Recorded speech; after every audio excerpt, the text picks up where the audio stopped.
तो महामुकाबले के लिए जम्मू कश्मीर पूरी तरह से तैयार है। जम्मू कश्मीर की तमाम पॉलिटिकल पार्टीज, चाहे उनका सीधा सीधा उसमें स्टेक हो या ना हो, यानी बिल वास्ता या बिला वास्ता, लेकिन सभी पॉलिटिकल पार्टीज एक्टिव हैं। और चूंकि राज्यसभा का चुनाव होने जा रहा है, एक लंबे समय के बाद ये चुनाव होने जा रहा है और एक दो नहीं बल्कि पूरे 4 राज्यसभा के लिए मेंबर्स का इंतखाब होना है। और इन 4 सीटों पर जो चुनाव होने जा रहे हैं, इसको लेकर के जम्मू कश्मीर में जो राजनीतिक पारा है वो काफी हाई है। और दोनों पार्टियों, यानी कि चूंकि बीजेपी ने इसमें अपने 3 कैंडिडेट्स दिए हैं जबकि नेशनल कॉन्फ्रेंस से 4 कैंडिडेट्स दिए हैं, तो दोनों पार्टियों के अपने अपने दावे हैं। एनसी का कहना है कि उसके 4 उम्मीदवार जीतेंगे, जबकि बीजेपी के कहना है कि उसके 3 उम्मीदवार जीतेंगे। किसके दावे में है कितना दम, देखें जरा। आप देख रहे हैं JKLH प्राइम डिबेट।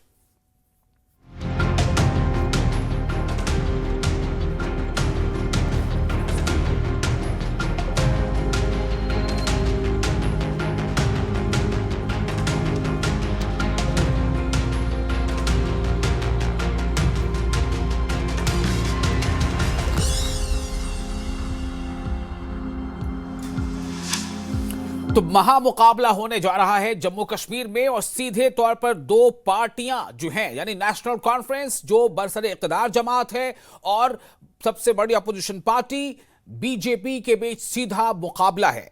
जहां तक बातों से, यानी दावों, बयानों और बातों से जीतने का मामला है, तो दोनों पार्टियां एक से पीछे नहीं हट रही हैं। दोनों के दावे हैं कि दोनों पार्टियों के तमाम उम्मीदवार जीतेंगे। यानी बीजेपी की माने तो बीजेपी के 3 उम्मीदवार जीत जाएंगे, नेशनल कॉन्फ्रेंस की माने तो नेशनल कॉन्फ्रेंस के 4 उम्मीदवार जीत जाएंगे। जाहिर सी बात है कि बीजेपी के 3 ही उम्मीदवार मैदान में क्यों हैं, इसी से साफ पता चलता है कि बीजेपी के पास कहीं ना कहीं नंबर्स का उतना ज्यादा मामला सेट नहीं है जितना कि नेशनल कॉन्फ्रेंस के पास। लेकिन ऐसा भी नहीं है कि नेशनल कॉन्फ्रेंस के 4 उम्मीदवार जीत जाएंगे। क्या यह मुमकिन है? क्योंकि बहुत कुछ इसमें है। और चूंकि यह चुनाव सीधे तौर पर आवाम के बीच का चुनाव नहीं होता, आवाम इसे वोट नहीं डालती, बल्कि जो मेंबर असेंबली हैं उन्हें वोट डालना पड़ता है। उनके वोटों से यह तय होता है कि कौन जीतेगा, कौन हारेगा। इसलिए बहुत कुछ डिपेंड करता है कि कौन सा MLA किसे वोट देगा। यानी वो मेंबर पार्लियामेंट, चाहे वो किसी पार्टी का हो, क्या वो अपने ही पार्टी के कैंडिडेट को वोट देगा या दूसरी पार्टी के कैंडिडेट को वोट दे देगा? क्या कौन सी ऐसा MLA जो किसी सीधे तौर पर सरकार में है या नहीं है, उसका रुख क्या होगा? कई ऐसी बातें हैं और इसीलिए इसमें बहुत बार ये चीजें सामने आती हैं कि क्रॉस वोटिंग, यानी कि माना तो ये जा रहा था कि फला MLA को वोट अपनी पार्टी को देना था, उसने क्रॉस वोटिंग किया, किसी और को दे दिया।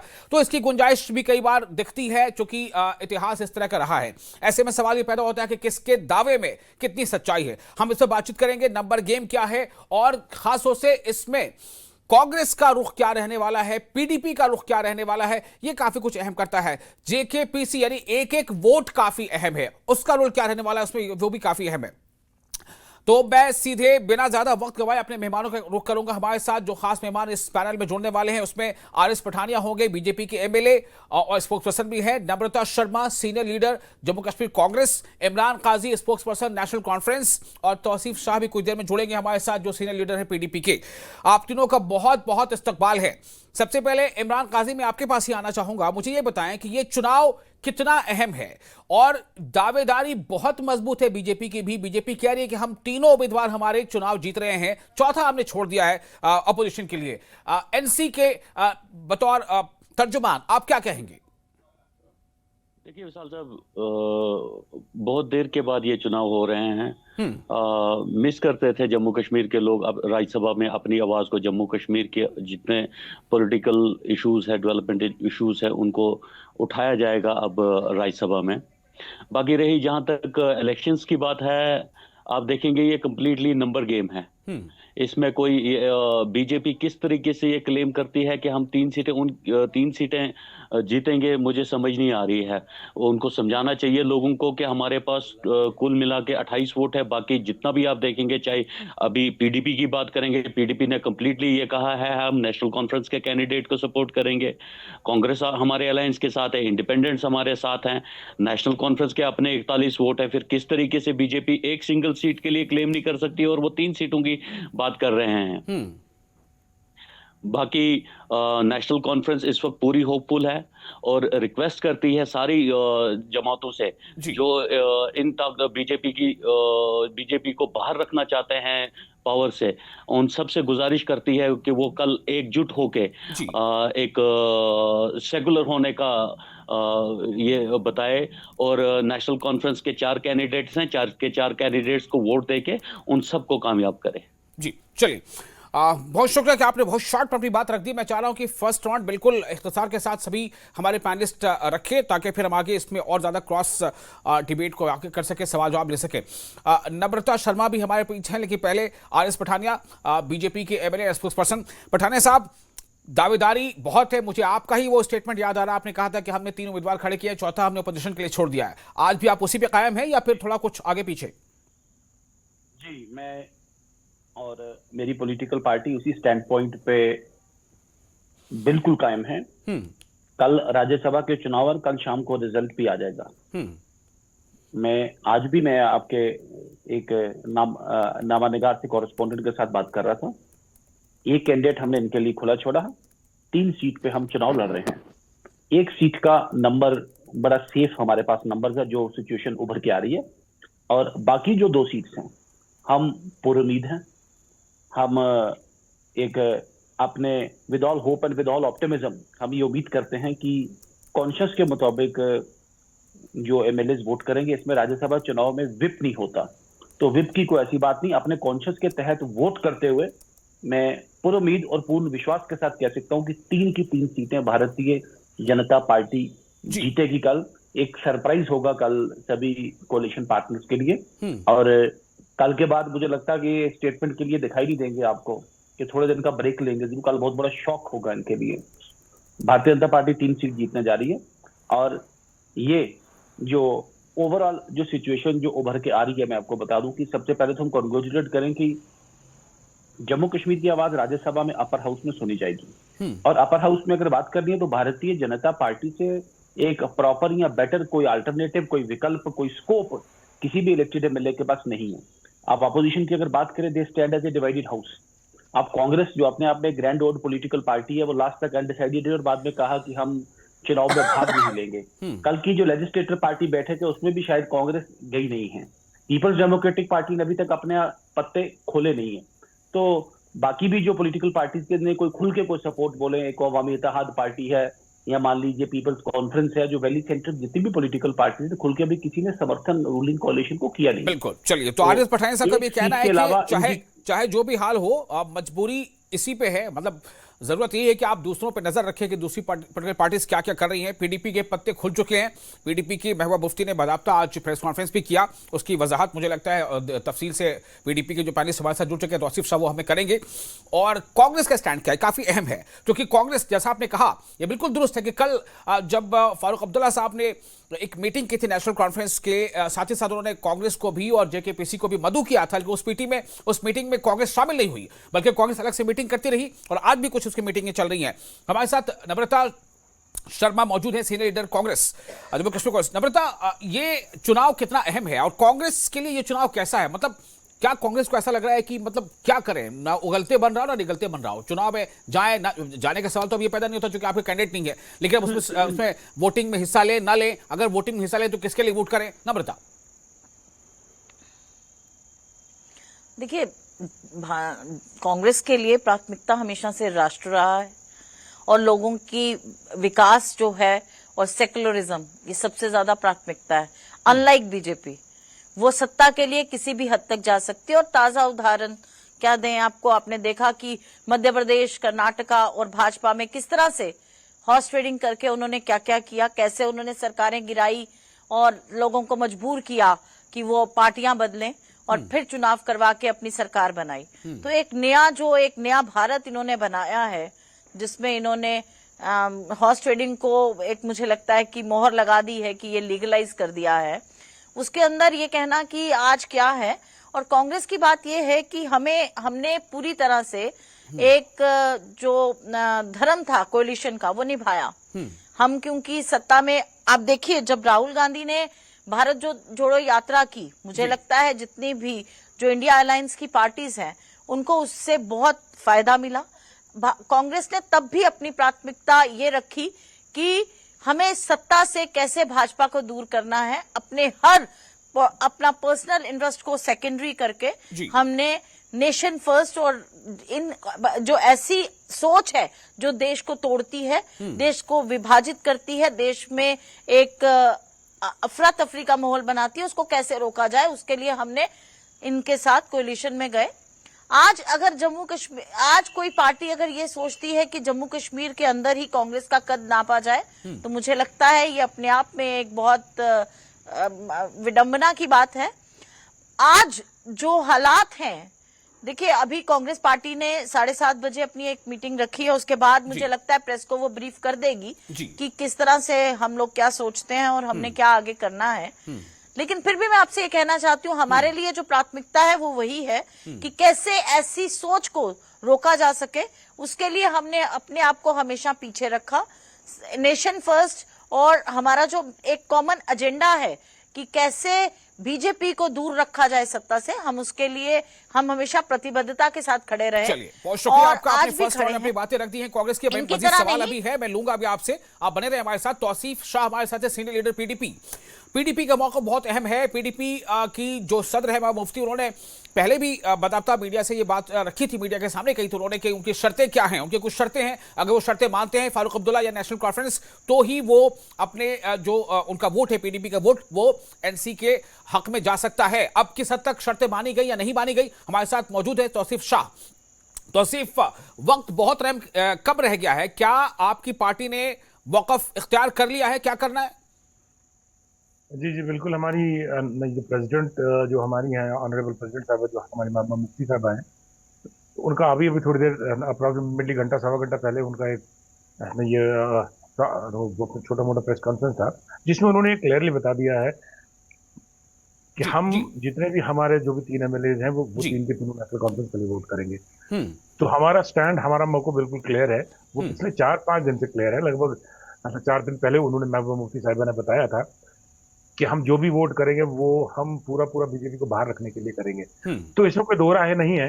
हाँ, ये है कि हमने जो हमारी बिल्स वहां पर थी, वो बिल्स पर अभी गौर हो रहा है, वो बिल्स भी इंशाल्लाह पास होंगी। और दूसरा, मैं अपनी कांग्रेस के ये प्रवक्ता से यही उम्मीद करता हूँ कि ये इस वोटिंग से रेफ्रेन नहीं करेंगे। ये जो इनकी 7:30 बजे, जैसे इन्होंने अभी बताया कि 7:30 बजे इनकी मीटिंग है, तो मैं यही उम्मीद करूंगा कि ये भी 7:30 बजे, इन्होंने अपनी जबान से ही बोला कि ये हर वो स्टेप उठाने को तैयार है कि जिससे बीजेपी बाहर रहे। तो यही उम्मीद करते हैं कि शायद ये भी बीजेपी को बाहर रखने का हर स्टैंड ले। और दूसरा, मैं हमारे बीजेपी के जो वहां पर प्रवक्ता बैठे हुए हैं उनको ये बता दूं कि उन्होंने अपने भाषण में या उन्होंने अपनी बात में जो अभी कहा है, ये कहा उन्होंने कि जम्मू कश्मीर के लिए जो बीजेपी ने किया है कि अगर जितने भी MLAs हैं वो अपनी कॉन्सेंस से अगर वोट दे। मैं ये कहता हूं कि अगर जो मुसलमान MLA हैं, अगर उनको कुरान के ऊपर हाथ रख के कसम रखा जाए, और जो हिंदू या गैर मुसलमान है उनको भगवत गीता के ऊपर हाथ रखा जाए, तो मैं ये कहता हूं कि बीजेपी को एक वोट नहीं मिलेगा। अच्छा, जो बीजेपी के इनके अपने जो MLAs हैं, वो भी अगर कॉन्शियसली वोट करें, तो वो ये देखेंगे कि जम्मू कश्मीर का स्टेटस उन्होंने कहां से कहां लेकर आया। यहाँ की बेरोजगारी में जो हमारे पास इतनी पीक मिलिटेंसी थी, इतनी हालात खराब थी यहाँ पर जो हमारी, ठीक है, इस पे मुझे लगता है तो रिएक्शन लेना चाहिए मुझे। अब चूंकि फर्स्ट राउंड में सारे पैनलिस्ट मैंने बात कर ली है, आरिफ पठानी साहब, आप कह रहे हैं कि कॉन्शियस की बुनियाद पर अगर MLAs वोट करेंगे और उसी बुनियाद पर आपको ये इतनी उम्मीद है कि 3 सीटें आप जीत जाएंगे, 3 उम्मीदवार आपके तीनों जीत जाएंगे। पीडीपी तो कुछ और बता रही है। जी विशाल साहब, मेरे से सवाल पूछ रहे हैं? जी हाँ, देखें, मैंने कहा आपको, ना ही भारतीय जनता पार्टी कोई हॉर्स ट्रेडिंग करेगा, ना ही भारतीय जनता पार्टी किसी से फ्लोर क्रॉस करेगा। हाँ, वो एक पर्टिकुलर पॉलिटिकल पार्टी एक मजहबी किताब लेके, मैं नाम नहीं लेना चाहूंगा आपके शो पे, MLAs के घर घर जाके इनको फियर साइकोसिस है ऐसा कि जाके उनको वो कसम दे के और कलमा पढ़ा के कह रहे हैं कि आपको कल इसको वोट पड़ना, इतना फियर साइकोसिस है। और आज इन्होंने विप भी इशू किया, जैसा मुझे पता लगा है। अरे भाई, राज्यसभा चुनाव में तो विप होता नहीं। हाँ, हमने एक इंटरनल एक इंस्ट्रक्शन भारतीय जनता पार्टी ने इशू की। लेकिन इस पे मैं थोड़ा सा सिर्फ ऐड करना चाहता हूं कि तनवीर सादिक जो चीफ स्पोक्स पर्सन, उन्होंने इसकी तरदीद की। उनका कहना है कि बेबुनियाद बात है। इमरान काजी, मैं आपसे भी जानना चाहता हूं, क्योंकि इसकी काफी चर्चा हो रही है, क्या इमरान ये बात सही है कि कुरान के हवाले से कुरान जो है वो कसम दिलाई गई है? इमरान, देखिए विशाल साहब, मुझे नहीं पता ये बात कहाँ से आई। एलओपी साहब के मुंह से हमने ये सुना है कि एमएलएज को कुरान पे हाथ रख के कसम दी गई कि आप क्रॉस वोट नहीं करेंगे। तो मुझे लगता है कि इस पे बेहतर एलओपी साहब ही बोल सकते हैं कि उनके पास ये बात कहाँ से आई। हमारे नॉलेज में तो ऐसा कुछ नहीं है, ना तो ऐसा कुछ हुआ है। ये कम्प्लीटली बेसलेस है। और एलओपी साहब और भाजपा के हमारे पठानिया साहब बड़े भाई ये इसको बड़े अच्छे तरीके से एक्सप्लेन कर सकते हैं कि इनके पास ऐसे कौन से सोर्सेज थे कि जिन्होंने ये देखा कि वहां पे कुरान को बीच में लाया गया। ठीक है पठानिया साहब, हम बात पूरी कर लें। जी, मैंने कहा कि इनमें आपस में पॉइंट 1 है, इनमें आइडियोलॉजिकल कोहेरेंस कहीं नहीं है। चाहे पीपल्स डेमोक्रेटिक पार्टी है, चाहे कांग्रेस है, चाहे नेशनल कॉन्फ्रेंस है। नेशनल कॉन्फ्रेंस का अपना जो फ्लॉक है वो भी अपने आप में कहीं ना कहीं बिखरा पड़ा है। इनमें भी कहीं, मैं आज की विधानसभा की कार्रवाई की बात करूं कि आज इनके एक विधायक वो सीमा लांघते हुए नजर आए ओबीसी रेफरेंस में। अल्टीमेटली मैंने इस इशू को फ्लैग किया। मैं it is setting a bad president, it is setting a bad practice into play. फिर स्पीकर ने इंटरवीन किया और आखिरकार अब चीफ मिनिस्टर ने भी अपनी स्पीच में कहा है कि हम इस प्रैक्टिस को ही खत्म करेंगे उसमें। तो आपका कहीं ना कहीं, मैंने कहा कि आइडियोलॉजिकल कोहेरेंस नहीं है। एक भारतीय जनता पार्टी के विरुद्ध सबसे पहले तो नफरत, और दूसरा एक जो मिस इन्फॉर्मेशन आपने जो कश्मीर में फैलाया, वो दूसरी बात है। सबसे ज्यादा वोट हमारे आए, लेकिन सबसे ज्यादा सीट नेशनल कॉन्फ्रेंस के आगे। एक भी गारंटी अपनी पूरी करने में आप कामयाब नहीं रहे। वो सब दीगर बातें हैं। मेरा सवाल आपसे पठानिया साहब ये है कि आपने कहा कि एमएलएज अपने कॉन्शियस से बीजेपी के उम्मीदवारों को जिताएंगे। अब रही बात, देखिए कांग्रेस का तो अभी मीटिंग होनी है। हालांकि नम्रता जी ने कह दिया है कि उनका मोटिव उनके पार्टी का क्या होगा, बट फिर भी मीटिंग होगी, क्या प्रेस कॉन्फ्रेंस में क्या बात सामने आती है तभी हम अंडरस्टैंड कर सकते हैं। लेकिन महबूबा मुफ्ती ने प्रेस कॉन्फ्रेंस करके बता दिया है, और कांग्रेस का जो अभी मौक़िफ़ फिलहाल नम्रता जी बता रही वो बिल्कुल क्लियर है। तो अब मुझे आप ये बताएं कि अब आपको क्या लग रहा है, किस पार्टी का एमएलए जो है वो कॉन्शियस के बुनियाद पर वोट करेगा और आपके तीनों उम्मीदवार को जिता देगा?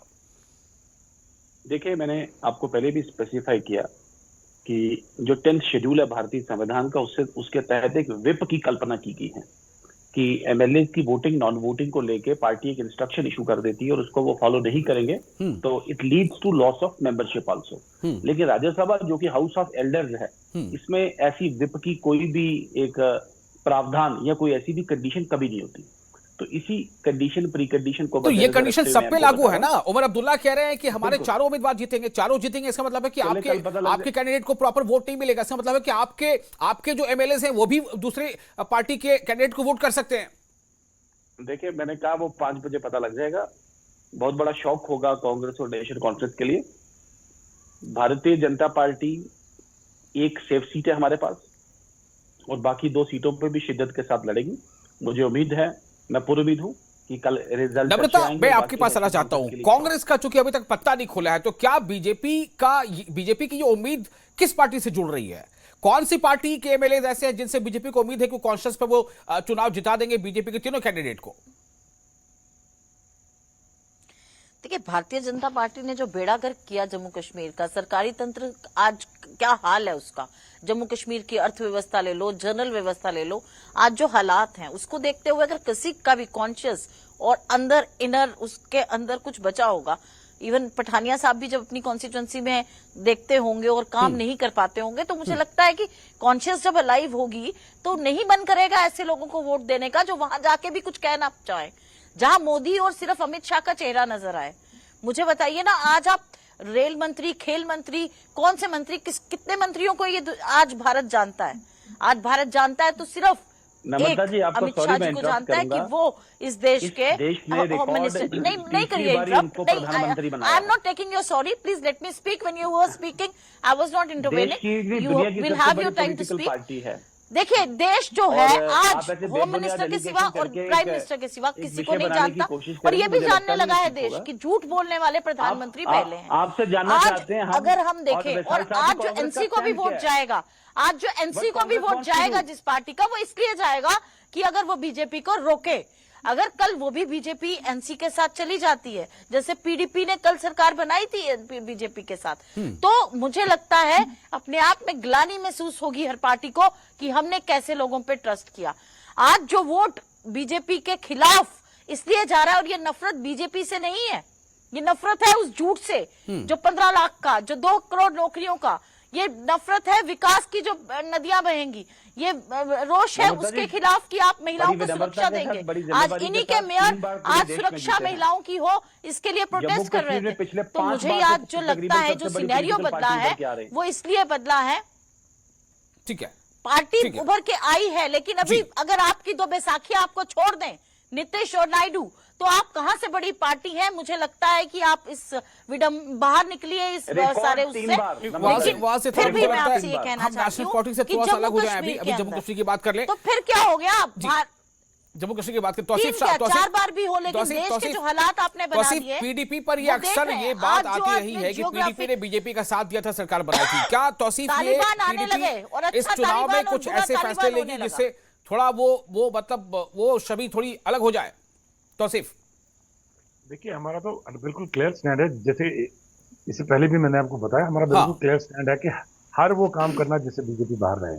जबकि नेशनल कॉन्फ्रेंस के साथ हमारा, उन्होंने जैसे बताया कि we are not politically aligned with them, जबकि हमको ये भी पता है कि जो हमने पीएचडी बनाया था वो उसको तोड़ने में, उसके हिस्से करने में बिल्कुल नेशनल कॉन्फ्रेंस ही जिम्मेदार है। और जो हालात यहाँ पर है, जितनी बीजेपी ने यहाँ पर जो अभी उनका टैली है स्टेट असेंबली में, वो उसी की वजह से है कि जो यहाँ पर पीएचडी टूटा। शायद अगर पीएचडी नहीं टूटा होता तो हमारे पास जॉइंट में अप्रॉक्सिमेटली